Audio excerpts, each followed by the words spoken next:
So thank you for that. Put me on the spot. But it's interesting. I was thinking about this last week as the AI Hub put in a submission to the South Australian Senate Committee on AI and what should that be like. And we tried to come up with a way of describing what it meant in a way that people probably outside of this room would understand. And the analogy we came up with was driving a car and the car industry and the motor industry in general. And what we said is most of us just want to drive the car. We don't care about what's under the hood, how we get from A to B. We just want to know that we can pick it up and drive it. But even as a driver, I need guardrails.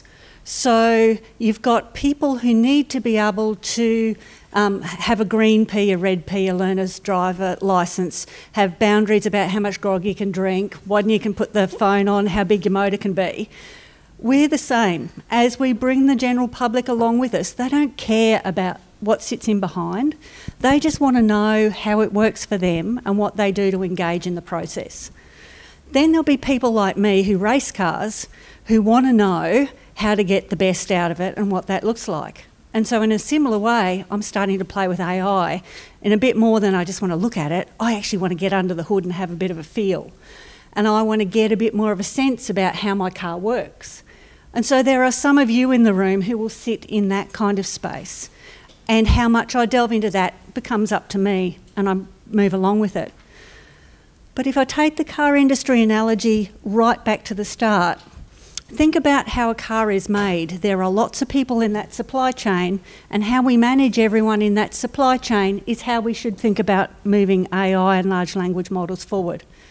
There are rules, there are guidelines, and there are even ambulances when you fall off the cliff. But we manage those rules in a responsible way so that we don't dumb it down to the lowest common denominator at every instance. Although in Australia, I would say we do dumb it down a little bit compared to driving overseas. But we don't want to get to that level of constraint and restriction. We want to be able to drive safely, and have someone come and save us and give us CPR when we've done something dumb. That's the kind of framework that we are starting to think and talk about for a large language model. So we've talked about today about what the worst case scenario is and what the best case scenario is, and it's probably somewhere in the middle. There's a place to start. Your turn. Danger, me with a mic. So I think you touched on it really well there. It's like the other thing is big data. Big data for everyone is different. Like if I talk to my dad who's in farming and I talk about with him about big data, he's probably going to think it's the analysis of the field, the yield levels in the crop that he gets out of the header, and he takes the data and he puts it on the computer and goes, that's it, big data. I talk to the local person at the supermarket, they think it's their Excel spreadsheet doing their budgeting. I talk to an enterprise company, they think it's the terabytes worth of data they've got sitting in a database somewhere. So it's important to educate people when they're talking about big data, what is that to them? And then when we talk about large language models, what is it to them and how can it help them? And in some cases, it's not something they need to be involved with. Like if it was me and I'm sitting in a retirement home and my weekly activity is bingo, I don't really care about a large language model, nor do I want to get entertained in it right now. But, you know, if I'm a school kid coming through school, it's definitely relevant to them because it's going to touch on every part of their life, because we can see it now coming in really rapidly into industry, into lifestyles. And so it's important to work with people where they are and bring them on the journey for where we've already been. Because we already have experienced what big data is, we've experienced what large language models are doing for our industries.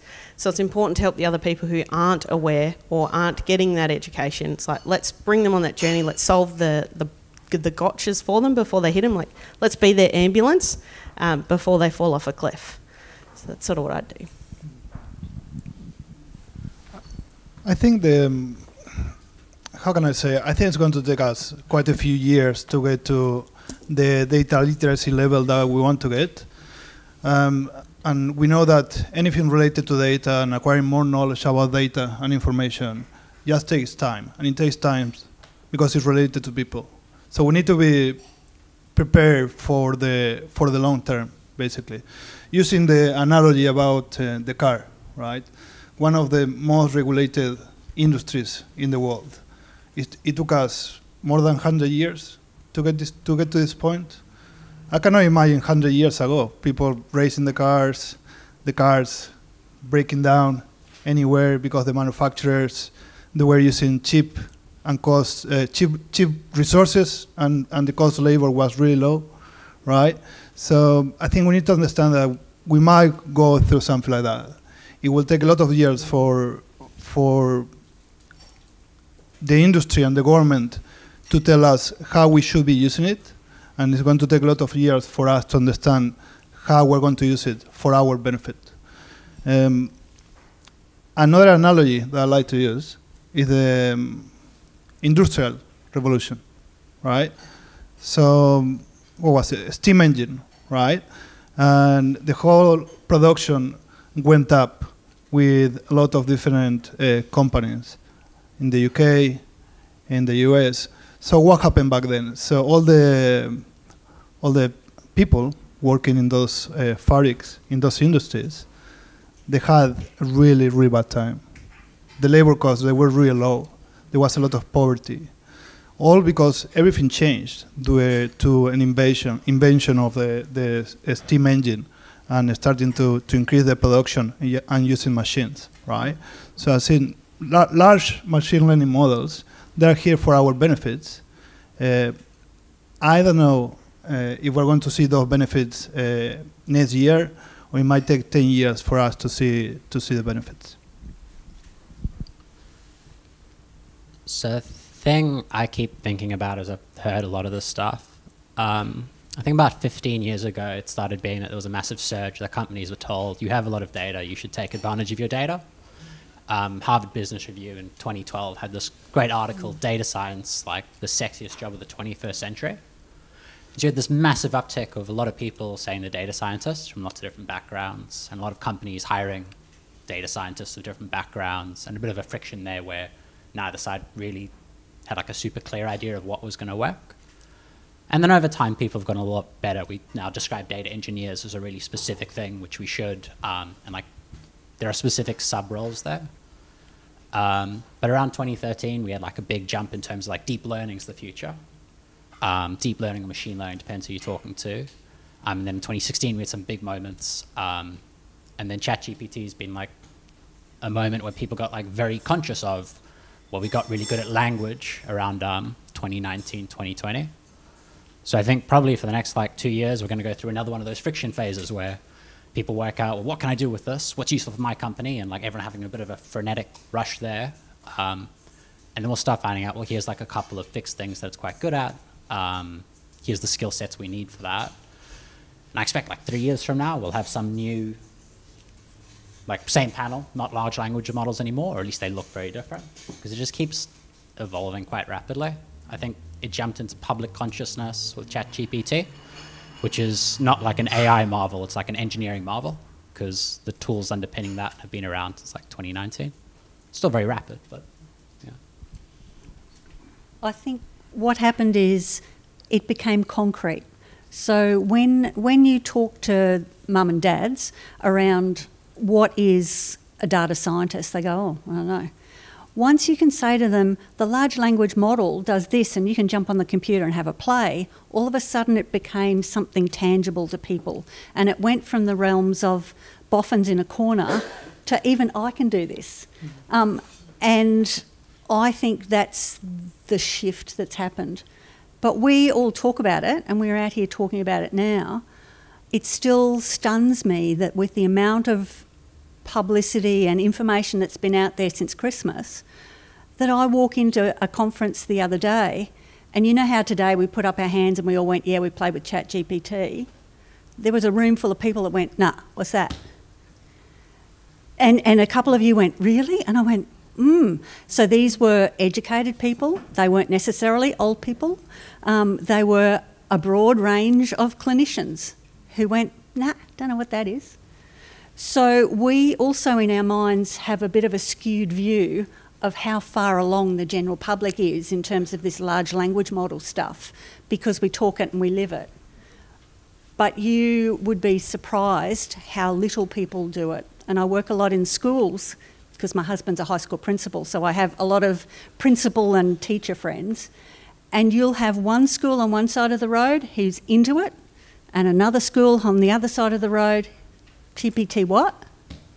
So it's very patchy, and that patchiness has a concern for me around, as we bring the kids through, what are the patchiness is going to be for our kids as they come through the model. Oh, I'm not going to talk all the time. I can add to that. So as part of my role, I do a lot of teaching, and probably the most exciting ways I see people use this are how do you cheat in your assignments, to be honest, or exams, which is fine. And I think my concern around this patchiness thing is kind of different people thinking different things and potentially falling into pitfalls that we could avoid if there was a little bit more open dialogue about it. So I have a lot of sympathy for the lawyer who used ChatGPT, because it's a bit of a novel idea that your computer will lie to you. That's just kind of new. We're all maybe comfortable with it now, especially after today, but maybe the last 6 months. But it's novel. In terms of students using it for assignments, I think there's a really good way you could do it, where suddenly you have a sit-in tutor with you in the room, who's hopefully not as good as your real tutor. But if you use it to generate an essay, you skip all the stuff around actually developing ideas and making them crystal and communicating them poorly and refining that and communicating it well. So I think in terms of people using that, there's a lot of discussions to be had about how do you actually do that effectively, and especially in some circumstances, making sure it's collaborative rather than someone saying, well, I'm not doing the wrong thing, which is of course in the student scenario, but also in getting a lawyer to admit that they're using AI or ChatGPT, I think is probably at times difficult, especially if they have to disclose that to a client, because the client's going to think, I could do that. Not in the same way they couldn't, but hard to have those. I don't know if there is a solution for the patchiness, right? Because at the end of the day, ChatGPT or large language models, they are just tools, right? We use the tools when we have a need, basically. So there has to be a need, and then you'll find a tool that can make you be more productive, right? As an example, if you are a frontline worker in healthcare or a retail company, right, it's unlikely that you're going to be, hey, stop for a second. I'm going to check with ChatGPT what to say, right? It's unlikely. So I think different professionals will be more aware of this tool. Other professionals, they will not know about it, as it happens with many of the tools. And I'll tell you a story. I went to Argentina a few weeks ago, right? And I was surprised. Many of my friends there, they were not aware of ChatGPT, right? And it made me think, but everybody knows about it. And actually, no. I thought, but why they don't know about it? And then I realized, okay, there is no need for them to know about ChatGPT right now. But there is a me as a professional in the data space to know about it. So different professionals, they will have a different level of awareness of these tools. And I think that's how it's going to be. So specifically in the law space, we had a conversation. One of my future daughter-in-law, is a lawyer.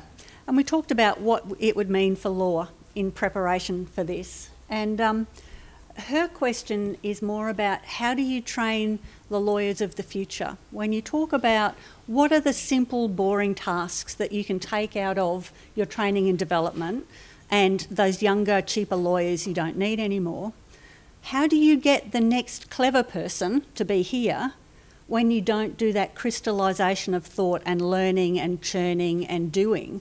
There's got to be somewhere in the model that helps you go from novice to expert without the graft in the middle. And how do you replace that graft and that, hard yards and making mistakes that are made at a more junior level so that by the time you get to the expert, the mistake, it's going to be a mistake?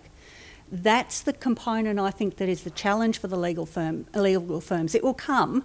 It's about how you create that guild almost of bringing the person along for the ride, back to the old days of how do you train your apprentice when your apprentice doesn't have a role anymore. Thank you, guys. We're going to finish up. We had some questions, but we're going to hold it. But there's a couple of promotion things that we want here. So, David, could you tell us what, who, and when of your event that's coming up? Right. Yeah. So. Before you do that, been to a number of David's events, probably 5 or 6. I've never been disappointed. They are magnificent. Thank you for that. Yeah, look, okay, look, I'm a speaker. I like to travel and talk about data. I love it. I love it a lot, right? So what I want to do is basically create an amazing experience for data professionals here in Brisbane. And I'm running a conference on the 20th and 21st of November in the Hilton. And the idea is to bring people together, help increase data literacy in Queensland. That's one of my missions. For them to have a lot of fun and, you know, learn, increase their networks. I think networking is really important.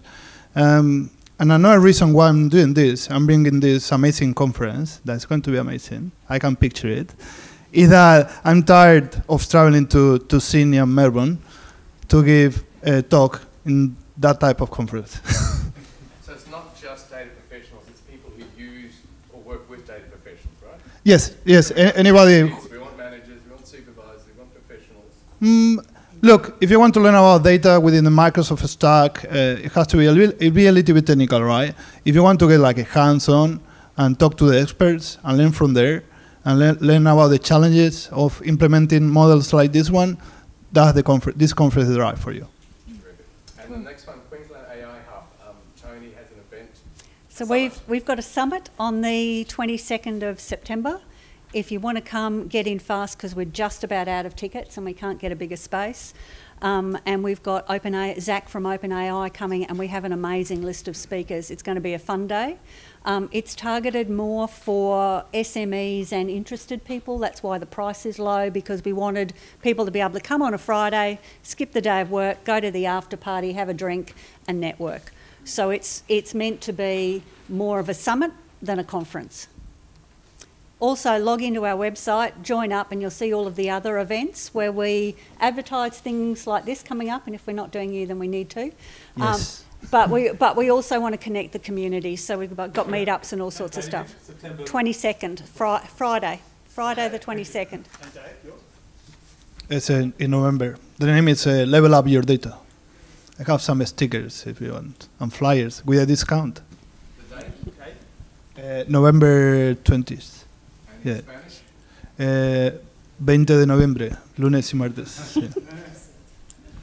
I can do it in French, but don't challenge me to that. Can I just add one thank you for Actium for putting this event on. I myself took the day off and flew up from Adelaide. I take time off and fly around the world for events in the data space. Nate was kind enough to let me in on this one, and so I'd never heard about it, and I've loved it. I wish I could take tomorrow off and attend. But thank you all for coming and supporting events. I love flying to events in Australia and New Zealand because the more events we can have and be supportive of in our region, the more chance we're going to have more of them. So I appreciate you all attending today because it means we can have more events like this local to us, and we can attend them. Thank you very much. Thanks, Nate.